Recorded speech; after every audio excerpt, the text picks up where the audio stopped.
కోల్కతా హత్యాచార కేసుపై సీబీఐ దర్యాప్తులో కీలక విషయాలు వెలుగులోకి వస్తున్నాయి.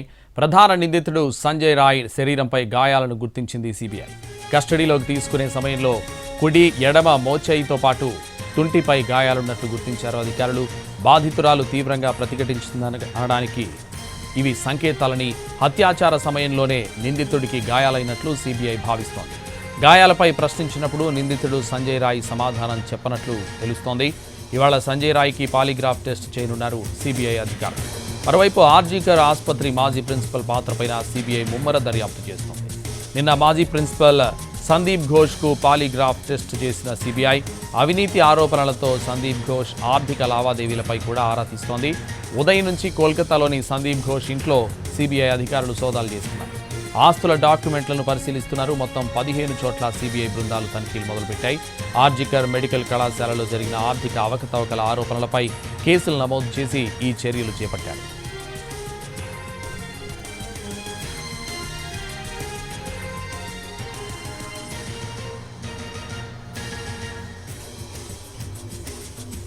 కోల్కతా హత్యాచార కేసుపై సీబీఐ దర్యాప్తులో కీలక విషయాలు వెలుగులోకి వస్తున్నాయి.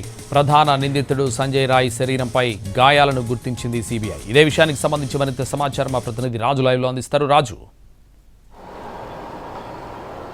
సంతోష్, దేశవ్యాప్తంగా సంచలనం రేపినటువంటి కలకత్తా డాక్టర్ హత్యాచార ఘటనకు సంబంధించి ఇప్పటికే సీబీఐ విచారణను ముమ్మరం చేసినటువంటి పరిస్థితి కనిపిస్తుంది. దీనికి సంబంధించినటువంటి ఈ వ్యవహారంలో ప్రత్యేకంగా ఏదైతే ఇప్పటి వరకు ఉన్నటువంటి పరిస్థితులు అంటే దేశవ్యాప్తంగా పెద్ద ఎత్తున డాక్టర్లు ఆందోళన చేయడమే కాకుండా సుప్రీంకోర్టు సైతం ఈ కేసును సుమోటోగా స్వీకరించి ప్రస్తుతం విచారణ జరుపుతుంది. దీనికి సంబంధించి కేంద్ర రాష్ట్ర ప్రభుత్వాలకు ఇప్పటికే కొన్ని ఆదేశాలు జారీ చేయడంతో పాటు ప్రత్యేకంగా కలకత్తాలో ఉన్నటువంటి ఆర్జీకర్ ఆసుపత్రి వద్ద స్పెషల్ ఫోర్స్ను డిప్లాయ్ చేయమని చెప్పి కూడా ఆదేశాలు జారీ చేసినటువంటి పరిస్థితి ఉంది. ప్రస్తుతం కేంద్ర బలగాలు ఆర్జీకర్ ఆసుపత్రి వద్ద గస్తీ కాస్తున్నటువంటి పరిస్థితి కనిపిస్తుంది. ఇక మరోపక్క సీబీఐ ఇప్పటికే సంజయ్ రాయ్ని తమ కస్టడీలోకి తీసుకున్నాయి. సంజయ్ రాయ్కి సంబంధించినటువంటి అన్ని టెస్టులు కూడా పూర్తి చేశారు. వాస్తవానికి ఎప్పుడైతే డాక్టర్ పైన అత్యాచారానికి పాల్పడుతున్నటువంటి క్రమంలో డాక్టర్ తీవ్రంగా ప్రతిఘటించినట్టుగా తెలుస్తుంది. ఆమె చేతి వేళ్లలో ఉన్నటువంటి ఏదైతే చర్మం ఉందో ఆ చర్మానికి సంబంధించినటువంటి సాక్ష్యాలుగా సంజయ్ రాయ్కి సంబంధించినటువంటి మోచేతుల పైన, దాంతోపాటు వీపు భాగంలో కూడా ఆయనకు ఏ విధంగానైతే మరకలు ఉన్నట్టుగా తెలిసింది. సో వాటన్నిటిని కూడా గుర్తించారు. దానికి అనుగుణంగానే ప్రస్తుతం సంజయ్ రాయ్ని విచారిస్తున్నటువంటి పరిస్థితి ఉంది. సంజయ్ రాయ్కి ఇప్పటికే ఏదైతే సైకాలజికల్ బిహేవియర్ అనాలిసిస్ను కూడా పూర్తి చేశారు. మరోపక్క పాలిగ్రాఫ్ టెస్ట్కు కూడా ఉపక్రమిస్తున్నటువంటి పరిస్థితి ఉంది. ఇక మరోపక్క ఈ కేసుకు సంబంధించినటువంటి వ్యవహారంలో సంజయ్ రాయ్ తర్వాత సందీప్ ఘోష్ ఎవరైతే ఆర్జీకర్ ఆసుపత్రికి అంటే మెడికల్ కాలేజీకి ప్రిన్సిపాల్గా వ్యవహరించారో ఈ ఘటన జరిగినటువంటి సమయంలో అతనిపైన ప్రత్యేకంగా ఫోకస్ పెట్టారు. ముఖ్యంగా ఆ ఘటన జరిగిన తర్వాత దాన్ని ఆత్మహత్యగా చిత్రీకరించే ప్రయత్నం చేశారు. సో దాని వెనక ఎవరున్నారు ఏంటి అనే దాని మీద కూడా ఇప్పటికే పెద్ద ఎత్తున సీబీఐ విచారణ జరుగుతుంది.